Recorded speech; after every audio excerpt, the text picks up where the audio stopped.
नमस्कार। झारखंड विधानसभा टीवी पर eco talk में सुने सप्ताह भर के देश और दुनिया के आर्थिक समाचार। भारत सरकार के वाणिज्य मंत्रालय द्वारा जारी आंकड़ों के मुताबिक भारत का निर्यात जुलाई महीने में पिछले साल के इसी महीने के मुकाबले 39% अधिक है। भारत के निर्यात में पिछले 8 महीनों में लगातार वृद्धि हुई है। खुदरा मुद्रास्फीति की दर जुलाई में 5.59% रही। यह जून के महीने में 6.26% थी। ऐसा खाद्य पदार्थों की कीमतों में आई कमी के कारण हुआ है। भारत का इंडस्ट्रियल आउटपुट इंडेक्स जून के महीने में इस वर्ष 122.6 रहा, जो पिछले साल इसी महीने में 107.9 था। यह औद्योगिक उत्पादन में आई बढ़ोतरी को दर्शाता है। इसका मूल कारण लॉकडाउन के कारण पिछले साल का लो बेस है। नोबेल लॉरिएट एवं अर्थशास्त्री अभिजीत बैनर्जी ने कहा है कि पश्चिमी देशों की तरह केंद्र सरकार को भी फ्री स्पेंडिंग पर जोर देना चाहिए। बैनर्जी बंगाल सरकार के ग्लोबल एडवाइजरी बोर्ड के प्रमुख हैं। केंद्र सरकार ने ताड़ के तेल, पाम ऑयल सहित खाना पकाने के तेल, एडिबल ऑयल में भारत को आत्मनिर्भर बनाने के लिए 11,000 करोड़ रुपए के राष्ट्रीय खाद्य तेल mission oil palm, national edible oil mission oil palm की घोषणा की है। खुला बाजार संचालन, जिसे ओपन मार्केट ऑपरेशन OMO भी कहा जाता है, यह रिजर्व बैंक के द्वारा अपनी मुद्रा में बैंक या बैंकों के समूह को तरलता देने या लेने की गतिविधि है, जिसमें सरकारी सिक्योरिटी और ट्रेजरी बिल की खरीद बिक्री का अर्थ अर्थव्यवस्था से पैसे को निकालना तथा क्रय का अर्थ अर्थव्यवस्था में पैसे को डालने से है। यह मुद्रा बाजार में पैसे की आपूर्ति के नियंत्रण का साधन भी है। ये परिचालन दिन प्रतिदिन के आधार पर किए जाते हैं। RBI के लिए OMO एक ऐसा मौद्रिक नीति उपकरण है जिसके जरिए रिजर्व बैंक पूरे वर्ष अर्थव्यवस्था में लिक्विडिटी को नियंत्रित कर ब्याज दर और मुद्रास्फीति को भी नियत करता है। तो आइए इको टॉक के इस एपिसोड में हम सभी money market operation, call rate, commercial paper, certificate deposit एवं MCLR के संबंध में अपने एक्सपर्ट श्री M.A. हक, सेंट्रल यूनिवर्सिटी नई दिल्ली से इसके विभिन्न आयामों को जानने और समझने का प्रयास करें। समस्त देशवासियों को स्वतंत्रता दिवस की हार्दिक शुभकामनाएं और बधाइयाँ। हमारा देश स्वतंत्रता के बाद दिन दुगनी रात चौगनी गति से आगे बढ़ रहा है और इसमें आर्थिक स्थिति में भी इसी रफ्तार से आगे की ओर अग्रसित है। ये गर्व करने का विषय है और यह हमें एक प्लेटफॉर्म देता है, जिस प्लेटफॉर्म के माध्यम से हम आने वाले समय में इसी प्रकार या इससे भी तेज गति के साथ आगे बढ़कर दुनिया के विश्व गुरु के रूप में हम अपने आप को स्थापित कर सकें। प्यारे देशवासियों, मुझे कुछ आंकड़ों के माध्यम से आपके साथ इस गर्व और इस विकास की गति को शेयर करने का आज अवसर मिला और मैं आपके साथ इसे शेयर कर रहा हूँ। प्यारे देशवासियों और मेरे फ्रेंड्स, जब हम स्वतंत्र हुए थे तो हमारी GDP मात्र 2 लाख करोड़ रुपए थी, जो आज के समय में आगे बढ़ते हुए लगभग 140 लाख करोड़ तक पहुंच गई है। यानी अगर हम कहें तो हम 70 वर्षों में 70 गुना से आगे बढ़ गए, यानी हर वर्ष हम अपने आप को डबल कर रहे थे। इसी प्रकार अगर हम देखें कि हमारे देशवासियों की प्रति व्यक्ति आय स्वतंत्रता के समय मात्र 7,500 रुपये औसत प्रति वर्ष थी, जो आज बढ़ करके लगभग 1 लाख रुपए औसतन प्रति वर्ष हो गई। यानी हम 15 से 20 गुना, 15 के आसपास गुना में हम आगे बढ़े हैं। हमारे देश में स्वतंत्रता के समय मात्र 3 बड़ी बड़ी कंपनियां थी, और आज अगर हम इसको देखें तो हमारे यहाँ लगभग 300 से ज़्यादा सरकारी कंपनियां हैं, बहुत बड़ी बड़ी, और इतना ही लगभग निजी क्षेत्रों में भी बड़ी बड़ी कंपनियां हैं जो विश्व के टॉप 10 कंपनियों में अपने स्थान रखते हैं। फ्रेंड्स, ना केवल हम आर्थिक गति में आगे बढ़े बल्कि हम सोशली भी आगे बढ़े, राजनीतिक रूप से भी आगे बढ़े। और जब स्वतंत्रता के समय हमारी साक्षरता दर मात्र 18% थी, आज हम स्वतंत्रता के 70 वर्ष के बाद लगभग 80% साक्षरता दर के साथ अपने आप को सभ्य, सिविलाइज्ड एंड एडुकेटेड पर्सन के रूप में स्थापित कर रहे हैं। इसी प्रकार से हर क्षेत्र में, चाहे वो बिजली का क्षेत्र हो, चाहे वो सड़कों का जाल का क्षेत्र हो, चाहे वो भारत निर्माण का क्षेत्र हो, इन सब में हम लगभग 100 गुने से ज़्यादा से अधिक से विकास किए।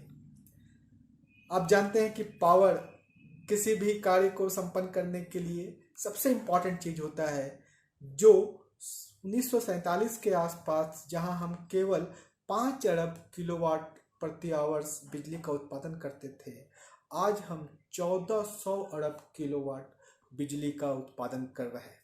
ये समस्त चीज़ें हमें गर्वान्वित करती है और हमारे ऊपर एक दायित्व भी डालती है कि हम इस विकास की गति को हम अपने नेताओं के, स्वतंत्रता संघर्ष में लगे हुए नेताओं के, और उनके बाद जो देश के विकास की गति को आगे बढ़ाने वाले नेताओं के जो योगदान है उनका स्मरण करें, उनके द्वारा दिए गए शिक्षा का पालन करें और अपने देश को निरंतर आगे बढ़ाते रहें।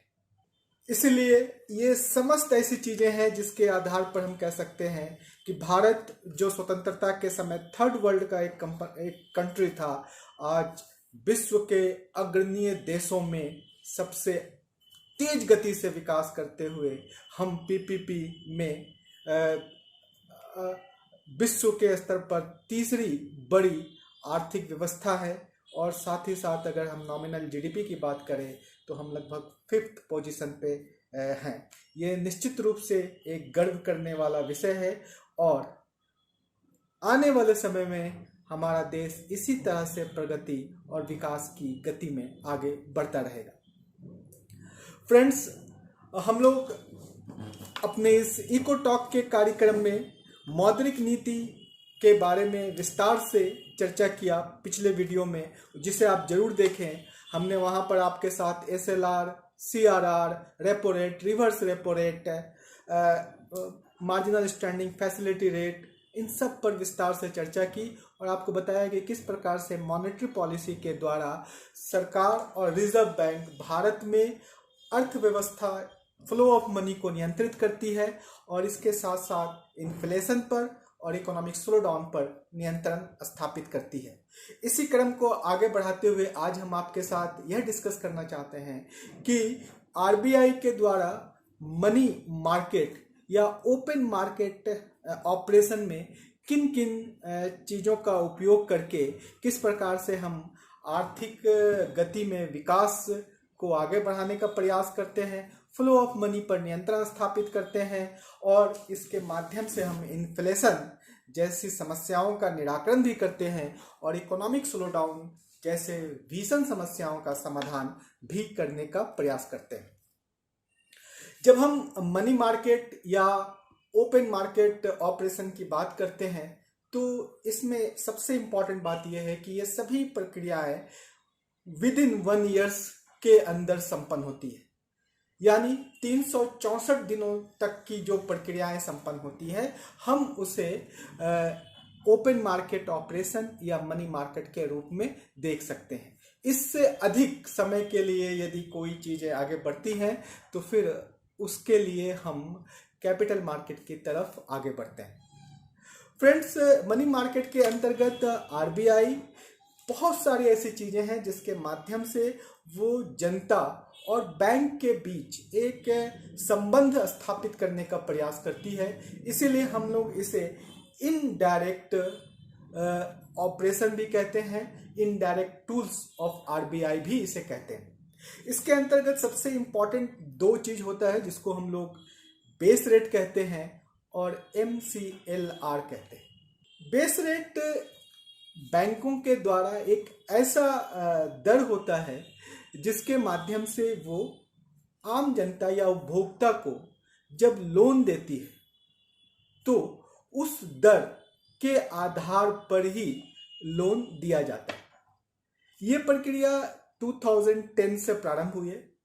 2010 के पहले इस प्रकार की कोई टूल्स नहीं थे जिसके माध्यम से आरबीआई कंट्रोल कर सके बैंकों को। तो बैंक जो है वो कंपनियों के द्वारा या तो प्रलोभित कर दिए जाते या उससे अपने में मिला लिया जाता, और ऐसे स्थिति में ये होता कि बैंक जो है वो कम रेट पर भी ऐसे कंपनियों को लोन दे देती थी और बाद में ये कंपनियां NPA नॉन परफॉर्मिंग जो एसेट है उसमें अपने लोन को बदल देते थे। इसीलिए 2010 में मनमोहन सिंह की सरकार के द्वारा एक बेस रेट का निर्धारण किया गया। बेस रेट के अंतर्गत कोई भी बैंक बेस रेट से नीचे किसी भी लोन को नहीं दे सकती। जब हम कस्टमर बैंक से होम लोन, कार लोन या किसी अन्य प्रकार के लोन लेते हैं तो हम उसे इंटरेस्ट देते हैं। तो इंटरेस्ट जब हम बैंक को देते हैं तो बैंक इंटरेस्ट रेट की दर तय करने के लिए एक जो निर्धारित बेस रेट होता है उससे कुछ और 2 या 3 या 4% और बढ़ा करके आपसे इंटरेस्ट लेती है। उदाहरण स्वरूप जैसे अगर आप कार लेते हैं और कार लोन लेते हैं तो ऐसे स्थिति में आपका क्रेडिट स्कोर देखा जाता है और बेस रेट से उसके बाद आपको निर्धारित होता है कि बेस रेट से और कितना अधिक के साथ आपको देना होगा। बेस रेट में एक समस्या ये है कि जब बैंक आपको जिस रेट पे लोन देती है, उदाहरण स्वरूप 10% के रेट पे लोन दे रही है, कुछ समय के बाद यदि बैंकों को आरबीआई के द्वारा रेपो रेट कम करने से उसकी जो लोन की उपलब्धता है या जो लोन उसने ले रखा है उसका इंटरेस्ट अगर कम हो जाता है तो ऐसे स्थिति में इसका फायदा आपको नहीं मिल पाता। इसीलिए इसमें कंज्यूमर को कई बार नुकसान हो जाता है और बैंकों को फायदा हो जाता है। इसको किस प्रकार से रिप्लेस किया जाए, इसको किस प्रकार से और व्यवस्थित किया जाए, इसके लिए एक नई पद्धति लाई गई जिसका नाम था MCLR, marginal cost landing facility rate. इसके अंतर्गत आरबीआई ने बैंकों को कहा कि आप जिस बेस रेट के आधार पर लोन दे रहे हैं और उसको स्थिर रखे हुए हैं, जबकि रेपो रेट कम होने से आप आरबीआई को कम इंटरेस्ट देते हैं, इसका सीधा फायदा आप उपभोक्ता को दें। तो अब अगर आप MCLR की दर से लोन लेंगे तो ऐसे स्थिति में आपको रेपो रेट या CRR या SLR के कम होने से आपकी जो EMI है वो कम हो जाएगा, क्योंकि आपको कम इंटरेस्ट के साथ लोन का चुकता करना होगा। अब आइए हम बात करते हैं कि जो आरबीआई है वो मार्केट में किस प्रकार से बैंकों के माध्यम से पैसा जनरेट करती है या उसे सोखती है। इसमें सबसे इंपॉर्टेंट टूल्स होता है ट्रेजरी बिल। ट्रेजरी बिल मुद्रा के प्रवाह को सोखने या मुद्रा के प्रवाह को बढ़ाने का एक सरकार का एक प्रक्रिया है जिसे आरबीआई के द्वारा संपन्न की जाती है।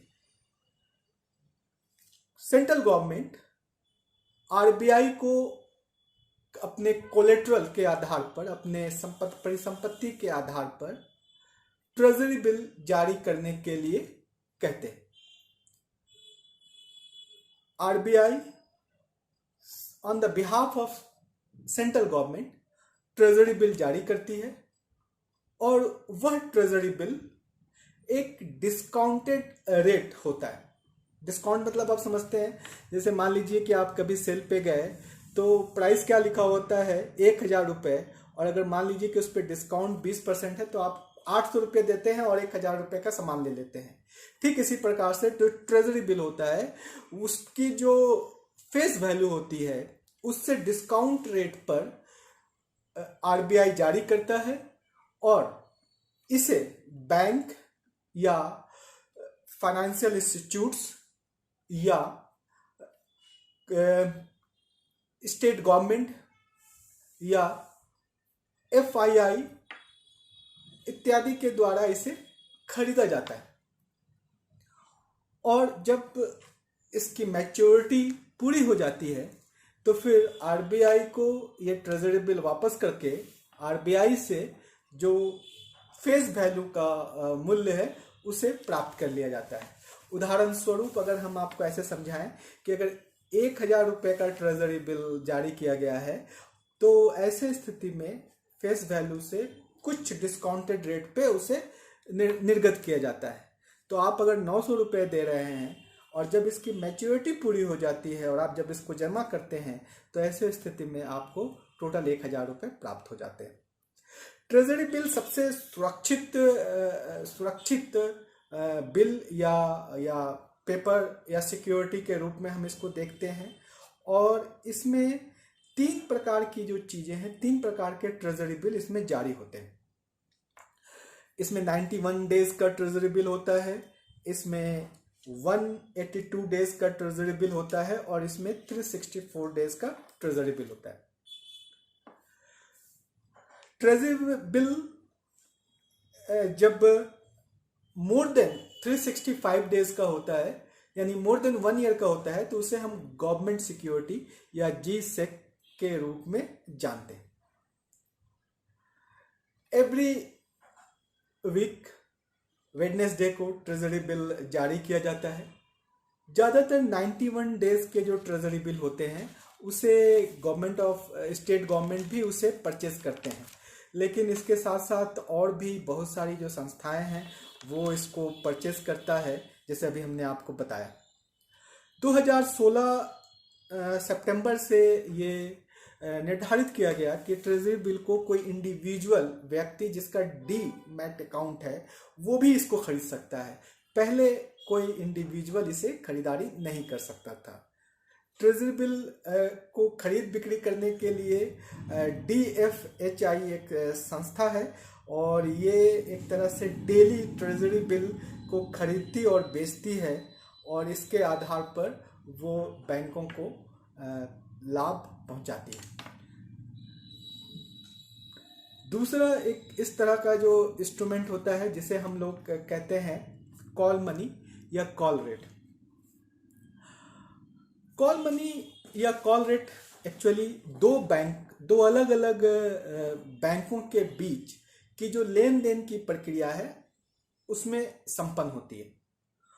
उदाहरण स्वरूप अगर मान लीजिए कि SBI बैंक को कैश की ज़रूरत है और उसके किसी ब्रांच में कैश नहीं है, तब ऐसे स्थिति में SBI PNB के पास जाती है और PNB से कहती है कि जो आपके पास जो एक्स्ट्रा कैश पड़ा हुआ है आप उसे हमें दे दें, बदले में हम आपको एक रेट के माध्यम से इंटरेस्ट दे देंगे। कॉल रेट एक तरह से बार्गेन रेट भी होता है, इसमें बार्गेन भी होता है। अगर SBI बोलती है कि हम इसमें 5% के आधार पर आपको इंटरेस्ट देंगे तो फिर ऐसे स्थिति में PNB मांग कर सकती है कि नहीं मुझे 6% चाहिए। इसीलिए RBI जो है कॉल रेट के जो अपर लिमिट और जो लोअर लिमिट है उन दोनों को फिक्स कर देती है। जनरली 6% के आसपास होता है, रेपो रेट से थोड़ा अधिक होता है। जितना मनी आप दूसरे बैंक से लिए उसी को हम लोग कहते हैं कॉल मनी। इन जनरल ऐसे जो मनी लिए जाते हैं दूसरे बैंक से, वो 1 ओवरनाइट के लिए लिए जाते हैं या कुछ घंटों के लिए लिए जाते हैं, लेकिन ये 364 डेज के अंदर निश्चित तौर से उससे अधिक नहीं हो सकते, क्योंकि उससे अधिक होने से फिर ये कैपिटल मार्केट का इंस्ट्रूमेंट हो जाएगा। तो कॉल रेट भी सरकार यानी आरबीआई समय समय पर निर्धारित करती है, और अगर कॉल रेट बढ़ा देती है तो ऐसे स्थिति में क्या होगा कि फ्लो ऑफ मनी रुक जाएगा। नेक्स्ट, जो आरबीआई इसके अंतर्गत कुछ टूल्स का उपयोग करती है, जिसको आरबीआई कहती है कि certificate deposit. Certificate deposit actually क्या होता है कि जैसे हम या आप कंज्यूमर जब बैंक में कुछ पैसे को फिक्स डिपॉजिट करते हैं, तो हम अगर कुछ समय के लिए डिपॉजिट करते हैं, that is called fix deposit. लेकिन अगर कोई कंपनी जिसके पास सरप्लस पैसे हैं और कंपनी ये चाह रही है कि हम जो है इस पैसे को बैंक में जमा कर दें और वहां से इंटरेस्ट ले लें, लेकिन ये 364 डेज तक ही मैक्सिमम जमा हो सकता है, तब ऐसे स्थिति में जब कोई भी कंपनी या फाइनेंशियल इंस्टीट्यूट्स या कुछ गवर्नमेंट बैंक के पास जाकर के अपने डिपॉजिट, अपने पैसे को डिपॉजिट करती है और कहती है कि हम इसे 10 महीने के बाद इसे विड्रॉ करेंगे, यानी एक टाइम की जो लायबिलिटीज है उसको फिक्स्ड कर देती है, और इसके बदले में जब बैंक उसको सर्टिफिकेट देता है तो इस सर्टिफिकेट को हम लोग कहते हैं सर्टिफिकेट डिपॉजिट। मॉनेटरी पॉलिसी के अंतर्गत एक अलग तरह का टूल है जिसको हम लोग कमर्शियल पेपर के रूप में भी जानते हैं, और कमर्शियल पेपर एक तरह से आप कह सकते हैं कि हाईली रिस्की इंस्ट्रूमेंट होता है, और इसके माध्यम से कई बार आपके पैसे वगैरह या आपके जो धन है वो उसकी पूरी सही से प्राप्ति हो सकती है या नहीं भी हो सकती। कमर्शियल पेपर एक्चुअली में होता यह है कि वैसे कंपनी जिसका टर्नओवर, नेट टर्नओवर 1500 करोड़ से अधिक है, या जिसका नेट प्रॉफिट 500 करोड़ से अधिक है, और वो सेबी के द्वारा ए या A++ सर्टिफिकेट प्राप्त है, वो एक कमर्शियल पेपर लागू करती है, जारी करती है। बेसिकली क्या होता है कि जब किसी कंपनी के पास पैसे की ज़रूरत होती है तो ऐसे स्थिति में वो एक पेपर जारी करता है और वो डिस्काउंटेड रेट होता है। फॉर एग्जांपल, उस पेपर में यदि लिखा हुआ है कि 1000 या 100 करोड़, तो उस पर अब वो डिस्काउंट रेट लगा करके, जैसे अगर मान लीजिए कि 10% उस पर डिस्काउंट है, तो 100 करोड़ का नहीं कि 90 करोड़ का आप उसको देंगे और बदले में 100 करोड़ का जो है वो कमर्शियल पेपर प्राप्त करेंगे। उसमें टाइम भी लिखा होता है कि हम इस कमर्शियल पेपर को 3 मंथ, 6 मंथ यानी 7 डे से लेकर के आप 364 दिन में किसी भी टाइम का ये जारी हो सकता है। जब हम कमर्शियल पेपर कोई कंपनी किसी बैंक को, किसी इंडिविजुअल को या किसी दूसरे कंपनी को बेच करके धन अर्जित करती है, इसमें रिस्क ये होता है कई बार, क्योंकि इसमें गवर्नमेंट की सिक्योरिटी नहीं होती। अगर मान लीजिए कि वो कंपनी डूब गई तो फिर ऐसे स्थिति में आपके जो कमर्शियल पेपर का वैल्यू है वो नहीं मिल पाता। कमर्शियल पेपर एक लिक्विडिटी के रूप में हम इसको देखते हैं, और इसके अंतर्गत जैसे मान लीजिए कि मैंने कमर्शियल पेपर 90 करोड़ में खरीदा, जिसका कि फेस वैल्यू 100 करोड़ रुपीस है। 1 महीने के बाद मुझे पैसे की ज़रूरत पड़ गई, तो मैं अब किसी तीसरे व्यक्ति या किसी तीसरे संस्था के पास जाऊंगा और मैं कहूंगा कि देखिए ये मेरे पास एक कमर्शियल पेपर है, आप इसमें जो है 95 करोड़ रुपए दे दीजिए मुझे, और इसको आप ले जा करके जब इस कंपनी के पास जमा कीजिएगा तो आपको 100 करोड़ रुपए दे देंगे।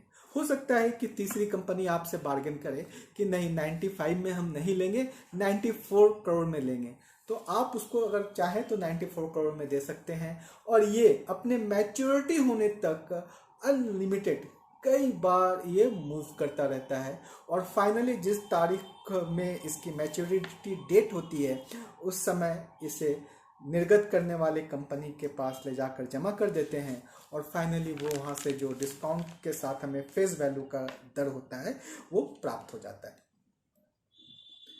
तो ये